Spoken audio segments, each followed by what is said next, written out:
Warau'n, fel hyn mae o'n ei ddisgrifio hyn.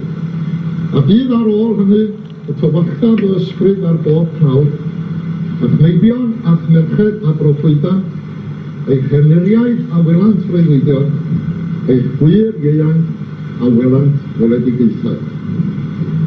Heb weledigaeth, eto mewn ar gair mewn un lle, methu a wna'n bobl. Peth oedd, ti'n gweld, am clwb neu Canolfan Tan y Bont, oedd o le, a chdi tyfodd yn mynd yna, newedig pan chdi, wel, o'n i rhyw 17 a hanner 18, dwad i oed, da ti'n cael mynd yn swyddogol. Oedd o'n glwb penodol Cymraeg yn un peth, dwi'n meddwl dyna oedd o'n neud yn arbennig i ni. Oedd o'n i'n gwybod sy'n gerddoriaeth a bandia byw Cymraeg yn chwarae yna bob penwythnos. A oedd o'n tynnu pobl o gymaint o ardaloedd gwahanol. O, ti'n darllen yr cyfarchion yna, neu'r sylwadau yna wan. A dwi'n siŵr bod fi wedi gweld pob un o'r bobl yna sydd wedi gyrru ata chdi rwan yn Tan y Bont, ac yn cofio gweld nhw. A, tywod, da ni'n sôn am effaith llefydd. Wel, dwi'n meddwl bod lot yna ni'n dal yn ffrindiau ar ôl cyfarfod yn fanno. Casdaeth, cwbl mlynedd hynna, cyn hynna yn yr Anglesey, oedd hwnna llwyfan tu allan i Anglesey.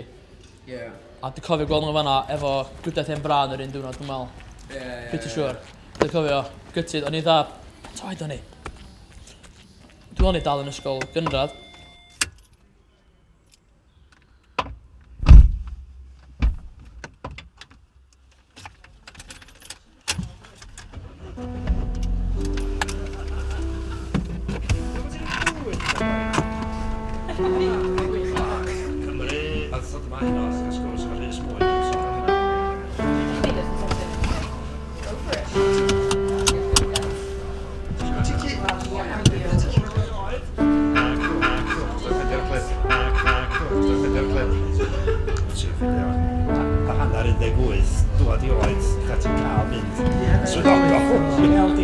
Y broblem fawr am y lle. Ar athrawon, ysgolion, Caernarfon, Pen y Groes, a Porthmadog yn yma da hyn. Absolutely.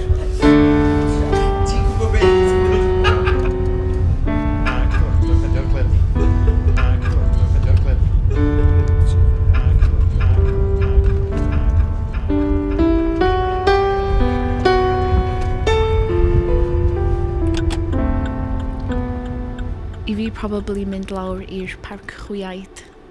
Mae'n really nice yna yn y ha. Cerdded lawr bont ar ôl mynd lawr Lovers Lane, wedyn mynd ar hyd y cycle path. Really nice fyny fan'na. parc. Dros ti'n gwybod lle mae castell? Mae'n yna bridge a chi cysio ac mae'n dwi'n hoffi ysbryd. Pobl her yn crwydro siarad, pobl ifanc yn rhedeg o gwmpas a plant yn disgyn yn y fountains ar y maes. O hoff chi yw castell Canolfan.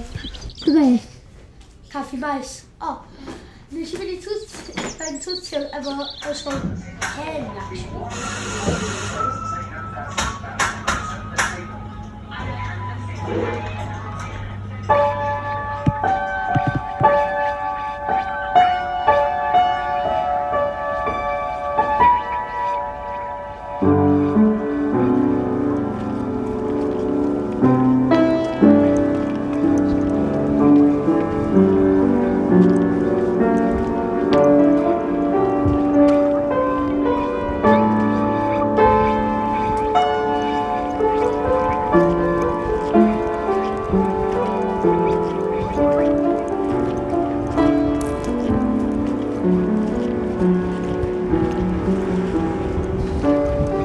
Wel, pan ddim blwyddyn 10 nath Covid dod o. So really, in my prime years, 15, 16, oedd Covid o'n i stuck ti fewn ni. 15, 16 lle rhan fwy o gigs yn dechrau mynd yn 16. Nath Covid dod o stopio fi gael mynd o. Yr elfen gymdeithasol o'n i'n mwynhau yna, ond oedd rhywun mor ifanc ar y pryd, ti'n meddwl, yn dweud o'n i'n be.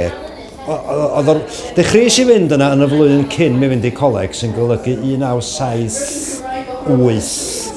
A oedd rhywun prin yn ddeunaw oed, dechrau magu hyder i fynd i lefydd newydd. Ac wrth gwrs, oedd yna gymeriadau mawr o Ochr Caernarfon yno. A dwi'n meddwl dyna wneud o'n arbennig, oedd ni'n gwybod bys yna groeso Cymraeg yno ac adloniant byw Cymraeg mewn cyfnod pan oedd bandiau Cymraeg yn ffurfio fatha madarch bron chi mag acw. Fedra ni'n bychanu dylanwad i lle, oedd hi fel gwyl barhaol ar un ystyr. A fedra i gadarnhau be oedd Dylan yn dweud, achos ar ôl mi siarad fo chdi am heno wreiddiol, ges i hyd i ddyddiaduron o'r cyfnod, a felly fedra i restru'r bandiau welis i yna yn ystod bron iawn bob wsos, yn ystod 1980, 1981. Welis i Edward Hedge yna, ar oedd yn wael gychwyn. Omega, na ti grŵp nad chwan yna sawl tro, Bando, Rockin, Vicar, Mafia, ond hefyd.